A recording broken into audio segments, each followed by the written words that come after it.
ہو گیا بد کلامی سے بچنے کا عمل 90 دن تک مسلسل اللہ تعالیٰ کا اسم مبارک یا حمیدو 9 مرتبہ پڑھ کر مٹی کے پیالے میں پانی پر دم کر کے پی لینے سے انسان بد کلامی سے بچ جاتا ہے۔ اگر آپ کے ساتھ کوئی بد کلامی کرتا ہے، آپ کو گالیاں دیتا ہے، تو آپ اس کو یہ پانی اگر پلا سکیں، چپ کر کے ملا دیں، چھپ کے پلا دیں، سامنے پلا دیں، تو بہت زیادہ اچھے اثرات مرتب ہو جائیں گے۔ اور بعض اہل دین جو ہے ان کو بھی یہ پلانا چاہیے۔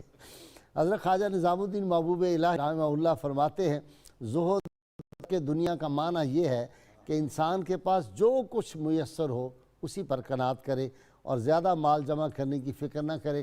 ناظرین کرام، اللہ کریم سے دعا ہے اللہ تعالی ہمیں حضور رحمت عالمین صلی اللہ علیہ وسلم کی غیر مشروط محبت اور لامحدود وفاداری نصیب فرمائے۔